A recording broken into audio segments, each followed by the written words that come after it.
Hello. Welcome to the BJ&Co production of the Turing Test. My name is Chris. I am not a robot. I don't believe And you. This is Ben. Yes. He is a robot because he's playing the game. And he's doing what we tell him to. Yes. He's our bitch! We have Savvy, who is They're not telling me to do this. also not a robot. Hey, So, how you guys doing? Doing you good. know, fair to middling.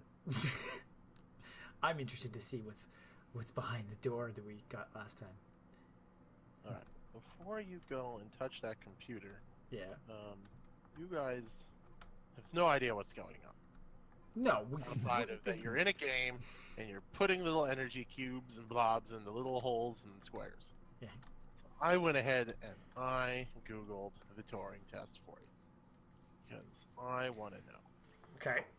Don't forget to turn off the computer when you're done with it because that's what the sign says. Yes, it does say that. Yeah. So Who turns computers off? the Turing test is actually a real thing. It's real. You know, Well, it's we're real. playing it right now. Well, but it's a thing. It's like Einstein's theory thing. Oh, okay. But it's a test designed to see if a computer can be involved in a conversation with a human and be observed to have a human-like responses. So you have human A and computer B, which are talking to each other, and you have third party C, who doesn't know which is which. And if he can't definitively tell that the human is the human, then the machine passes the test. So it gives us a little bit of insight on what we're dealing with here. Okay. With some computers and robots and shiz. Okay. Am I good to So- see what this is all about? Let's go see what's on the computer. I'm excited. Shall we? Let's hit it and quit it.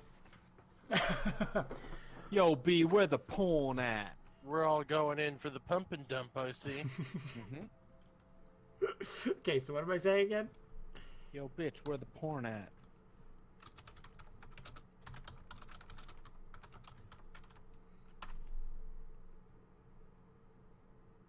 You're being rather rude. Well, I'm a rude dude with an attitude, motherfucker.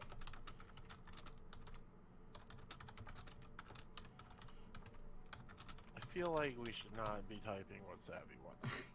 We'll see how the second one goes. Okay, being rude. Okay, Chris, where to next? Oh. You should say that. You're right. I'm very sorry.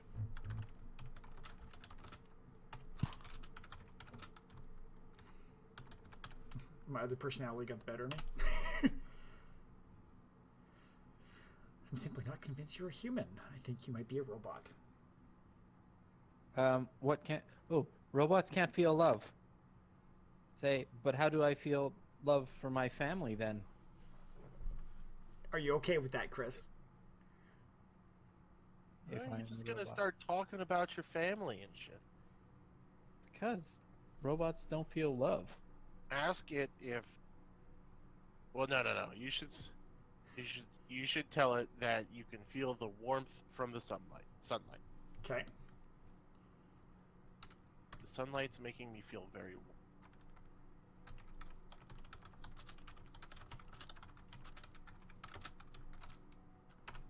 And then the robot will be like, Ooh, "You what the idiot! fuck? There's no sunlight, you piece of shit. You're on an ice planet, 7 stories down, you motherfucker."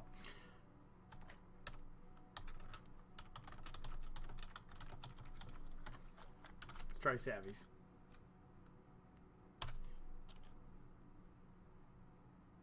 Ooh, why do you think you get to ask all the questions? Because I'm running the Turing test, motherfucker. Are you okay with because I'm running the Turing test, Chris? That seems rather self-aware, but go for it. Okay. Say, because I'm running the Turing test on you, and you are a robot.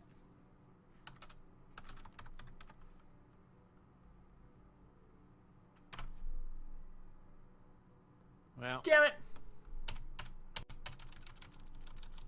Oh, it doesn't matter what I put.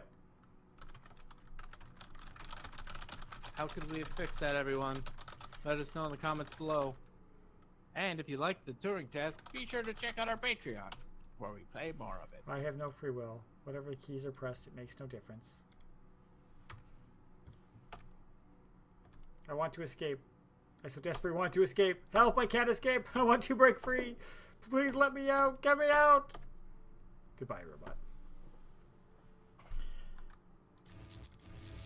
And we can't get back in. Well, GG, wrap it up.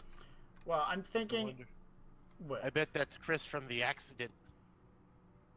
Chris from the Chris accident. is in the computer. So, okay. Do I restart at the last checkpoint so that we haven't accessed the computer in case we ever want to come back? Yes. No, do. Okay. Fuck it. No, don't do it. Do it. Yes. Do it. Don't do it. Do it. You're So- my robot. You will do as I say. I'm going to start having an explosion. I'm getting be told to do two things at once. Bah. Okay. In this Let's Play with all the puzzle solutions, it says that you should reset right now because you're an idiot and don't know the answer. As the child of the ISA, I have been given authority aboard this station. I was designed by the ISA and the Ashiyama Corporation, designed in California, assembled in China. Here on Europa, Oh, he's Chinese? Fuck. myself. Wow, that's Oh, he built himself. That's ominous. you're racist. Wow. I learned from the best, Savvy. Oh. Have you I heard lost of my the balls. Turing Test, Ooh. Ava? Who's up there? It's a test to see if a computer can successfully impersonate a human. In the Oh, here we original go. Turing Test, Oh, he's the impersonating human humans. judge has two conversations. Oh, one wow. with a machine, It's almost like Chris one just told with us another this. human. Neato. They then judge which of these polite conversations is with a machine and which is with a human. The machine being tested is said to have passed the Turing test if the judge cannot reliably tell which conversation is with a machine and which is with a human. Do you think you passed the Turing test? You're Yeah. so I am smart. quite capable of polite conversation, I'm quite capable. wouldn't you say? Wouldn't you say? No, I can't pass the Turing test because we tried and we failed. Yeah. We suck. Spoiler. Where am I trying to get to? Here? Ooh, yeah, this is one of the ones I'm gonna need. Okay, I'm gonna hold on to this. But this will let me get back. Did you switch those?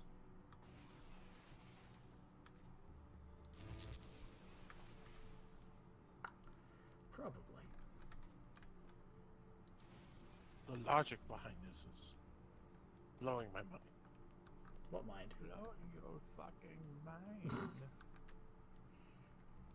I thought you were just a mindless drone. Why is this? Shh, don't ask questions. Put the energy in. Fuck. I always keep pressing the wrong button there. We have to Whoa. go find the person that was walking. But they're up Turing above test us. has been criticized. Researchers claim it does not correctly test a machine's ability to think, but rather its ability to perceive. Oh. What do you mean? Well, So that means there's a timer. have Go. you heard of the Chinese room thought experiment? No. Imagine you are in a room.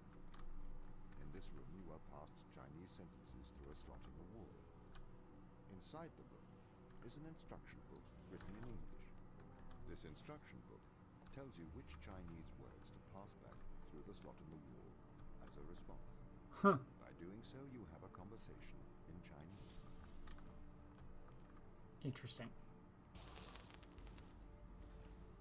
In the Chinese room, because the responses you pass back through the door are the correct responses, the person on the other side of the door is convinced you are a native Chinese speaker. Well, they're wrong. Perhaps they are not wrong. Because with the instruction book, you are having a conversation. but the person stuck in the Chinese room is not aware of the conversation's content. This is the problem with the Turing test. A computer can pass the Turing test, having convinced a human they are having a polite conversation, while the computer has no idea that a conversation has taken place. What if both of the people passing Chinese words are reading from instruction books?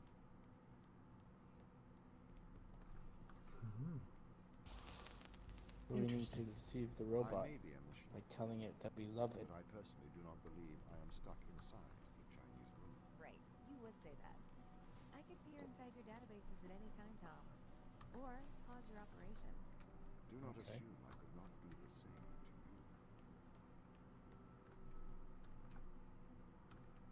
Interesting. So we need to open that door.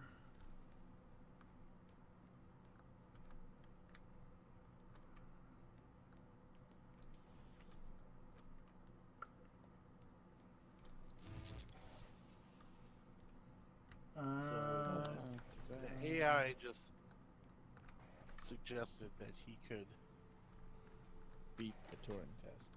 pause our own operation, Yeah. That was see if we were following an instruction book based on the Chinese thing. It should be. mind blown. But I mean, we are following instructions. We're just doing. Oh shit. We don't have a gun anymore. This is the crew's quarters. It looks abandoned. Interesting. Oh, you can see a little picture in there. Oh, no. I do not see the need for so many cannons. Tom's presence error is slightly oppressive. I understand the need for transfers. Why is he in the toilets? Tom, you peep. He's the fucking peeping Tom. There it is. Oh! Boy. Hello, Doc. Well, jump scare. Here we go. Here we go. It's a jump scare. Oh, Tablet. it's real people. Hello. Wow. Drilling reports. Mm, Oh, I wonder who he was drilling. Hello. Oh, why can't I take that with me? What were they drilling with? Because we care. They had a falling out, I take it. Yeah. More kids. Ooh. Computer. Ah, that's what we need. This guy's Canadian. Yeah, there's actually quite a few Canadians in the crew. Represent. Oh! Yeah, Hockey sign puck. hockey puck. Hey, Puck. Hey, if you know who's that Signature? thing that is, yeah, let us know. Do you recognize it? No. Wayne Gretzky? No, I doubt it. Ooh, Guy's a druggie. yeah, just a little bit. Okay, what do we got over here? Panties. Somebody's a bit more of a neat freak. Where are the panties? Yeah, I was gonna say, It's where? Show me the panties. The post-it on the wall. Read it. Strange thermals on the west side of the crater. Well, hit E on it. Yeah. Maybe there's some secrets on the back of it. Maybe. Oh. Dear Tom, knowing that you're always watching, I thought I could write you a letter. As you no longer resided in my mind, I've decided to transfer my thoughts to text. I want to do so in the form of a history lesson, a lesson that perhaps you'll find condescending, but it's likely more for my sake than yours. Alan Turing is considered a father of theoretical computer science and artificial intelligence. Perhaps a lesser-known part of his life was his contribution to the field of biology. Why do you suppose his interest lay in the two disparate fields? I assume it is because he believed the world to be logical and understandable. He was a mathematician. He seemed to believe the great complexity of the universe would be explained with simple rules. 2 years before his suicide in 1952, Alan Turing developed something called reaction diffusion systems. Inside the academic world, this work is cited more than his work on computers. It can generally be formalized in a one-line equation. I'm not even going to try. I'm no mathematician, however, in plain English, this equation describes this that wish to diffuse, however, also react with each other during this process. I'm sure this sounds strange to you, or at the very least tangential to our lives here on Europa. What relevance does it have to anything here? Reaction, diffusion systems show how patterns are created. They show how the leopard got its spots, how the zebra got its stripes. But my real interest here is Turing's interest. The nature can be formalized. That nature can be formalized, that we can understand the natural world in mathematical terms. Turing created the test to answer the question, can a machine impersonate a human? The intrigue behind that being, can the human mind be simulated by a machine? Why ask the question? To prove that the human mind is a machine? I'm not sure that it is Turing's opinion, however. Concerning consciousness, he states this. According to the most extreme form of this view, the only way by which one can be sure that a machine thinks is to be the machine and to feel oneself thinking. One could then describe these feelings to the world, but of course, no one would be justified in taking any notice. Likewise, according to this view, the only way to know that a man thinks is to be that particular man. If the human mind exists within the physical world, it obeys the same rules of physics and chemistry as every other thing in the world. Therefore, like all of nature, it is merely reactive. If it is curious that nature would create, through the mechanics of determinism, thank you, creatures that believe that they have free will. Conversely, I suppose, if we conclude that we are all machines, we only came to this conclusion in a predetermined manner. We cannot claim credit for our discovery, it is just a project of nature's genius, not our own. A humbling idea, I think, behaviorism. Maybe we are more similar than we think. Sarah. Good job, Sarah. That was deep. That's very deep. Down with it. Oh, it's a cell phone. Hello. That's interesting. Whose phone? Who dis? Hello. Did that say cock on it? It says Cockbook. cookbook. Cockbook. Cockbook. You wish. She's got a cockbook. All sorts of stuff. Oh, she's religious. And Why some did it say science. science on it then? Because there's a rosary right next to it. Yeah, come on, man. Are you saying religious people can't be scientifically advanced? No. That's what it sounded like Ben was saying. Mm-hmm. Oh, that's the You wrong went the one. wrong way. You're going back to the bathrooms. That seems like a huge generalization and extremely ignorant of you, you son of a bitch. Yeah, that's what I am. Son of a bitch. Okay. I don't want to look at everything in this rooms. Oh, why not, man? Well, enjoy. Oh, God. Is there a lot? Just scroll all the way down. There's a lot. Alright, so if you want to read that, buy the game. I mean, I'll probably come back and read it on my own I time. want to read it. How do we know what's going on?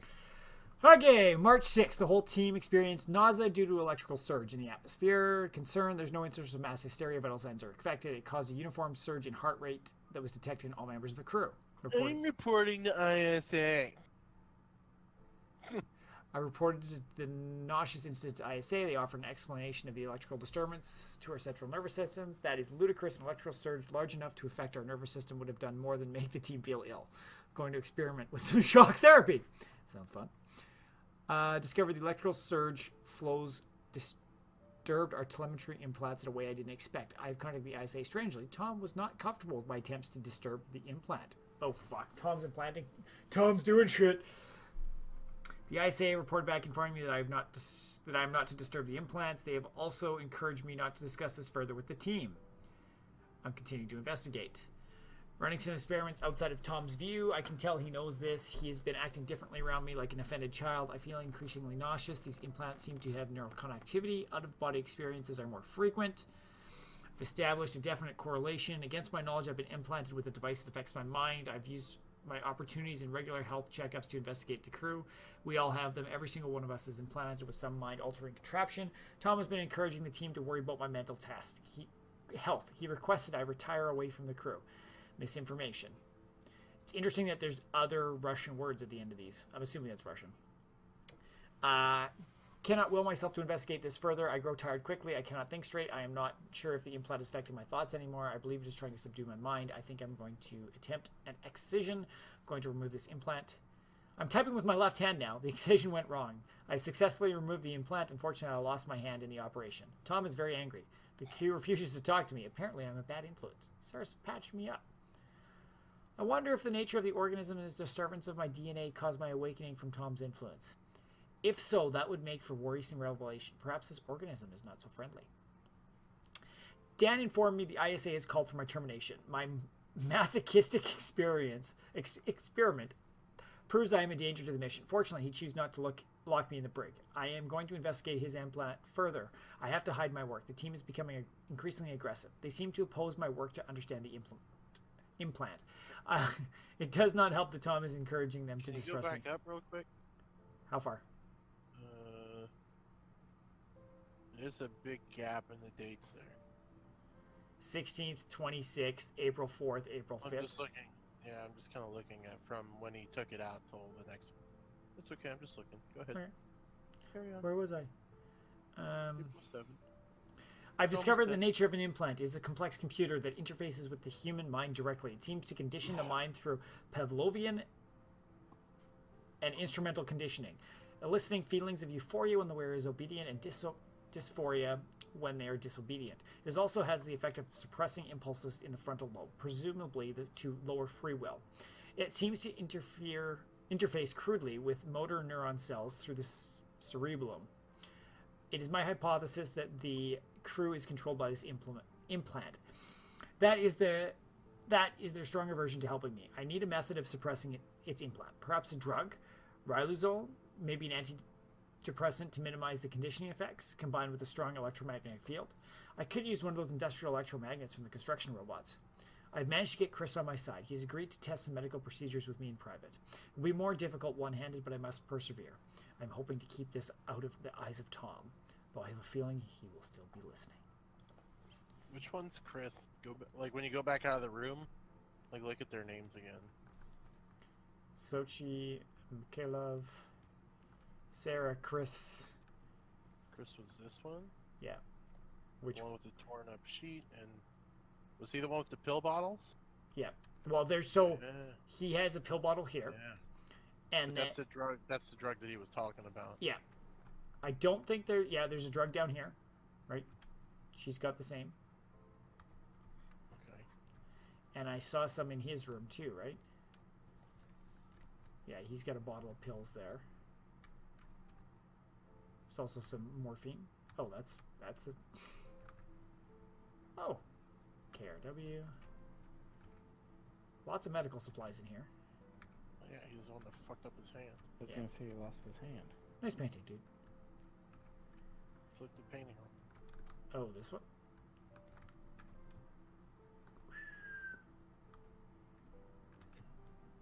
Okay, so then we've got Shoshi. Oh, she was gonna get married. I'm sorry, guys. This is a very boring episode, but very interesting for lore. I can be the lady. Okay. Hi, Matthew. We've been studying organism 119. Please find attached scanning electron microscope image, which appears to show pilus formation. We hypothesize that this is a stress response due to high levels of radiation. We plan to infect a human cell line with organism 119 and perform irradiation experiments with flow cytometry. Would this be appropriate? It would be great if you could get the department to look at the SEM image. Kind regards, Soichi. Attachment. Hey Soichi, it was great to see this image. Wow, yet more complex life on Europa.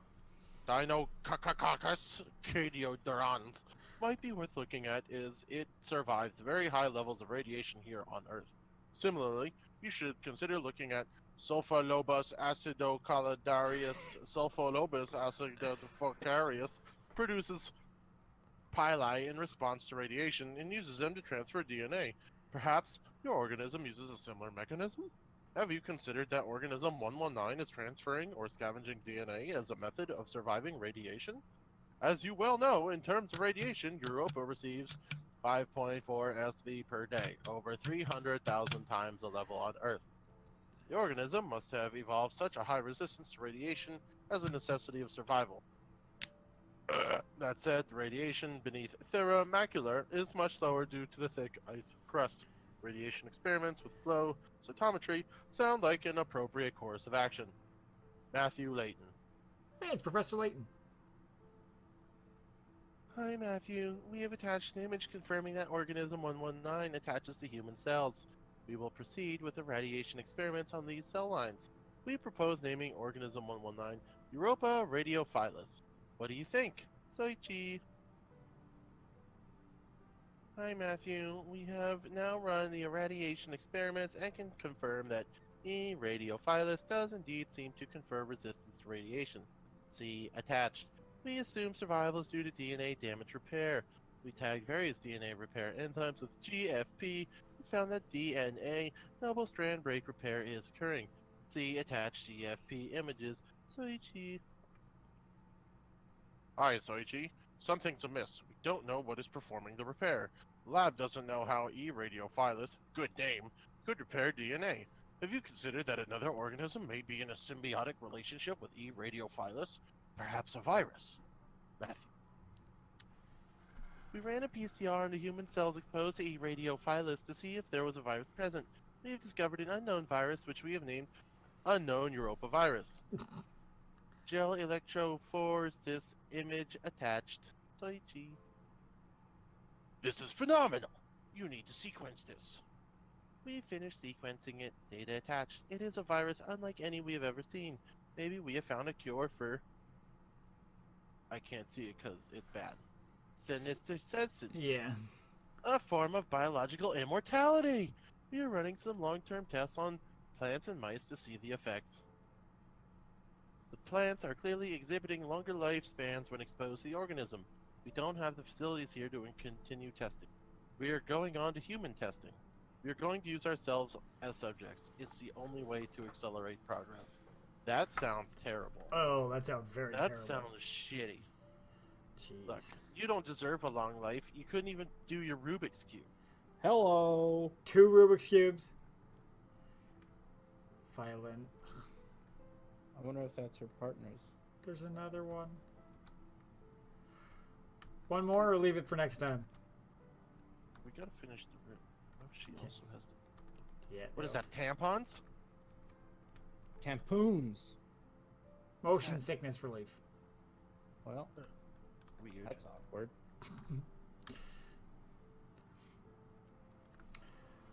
This is Soichi again, it looks like. Savvy's gonna read Chris's. I can't read. Go for it. I guess I can be Chris. Yeah. So what is it you found then, Soichi? It doesn't sound realistic enough, Chris. You're trying too hard. And you didn't sign off, bitch. Chris. Well, we found an extremophile, an organism that can live in extreme conditions that survives massive doses of radiation. Radiation damages DNA. The extremophile has a virus living inside it. The extremophile scavenges DNA from other organisms, which the virus uses to repair the extremophile's damaged DNA. Especially, they work together. Essentially, they work together to survive in what's called symbiotic relations. Sochi. God damn it. So what's the implication? What does it do? Chris. In some ways, it's an immortal relationship. It doesn't seem to age biologically. Aging and death are ultimately caused by DNA damage. We have the ability to fix our DNA, but the ability is limited. This organism can repair damage caused by massive doses of radiation. If we can harness these powers, we could potentially eliminate biological aging. What is known as senescence. Senescence. So you found something that could make humans immortal? Not exactly. There are many causes of death other than DNA damage. It would not save us from trauma, from brain damage, from cardiac arrest, etc. But it could potentially cure cancers and many genetic diseases, and massively increasing life expectancy. Sochai. End of correspondence. God, Savvy, you're the one that's sounding like a robot now. Well performed, Chris. Very We nice, are the guys. true stars of this channel. I like how Savvy had 3 different voices over the same character. Whatever. But I think that's... I like the real people in the pictures. It adds a little touch. Yeah. Get out of the crew quarters and see what's going on. Go. Woo! Loading. Done screen. chapter 2! See, we get to did it. finish something. You're so disappointed last time. That's a good...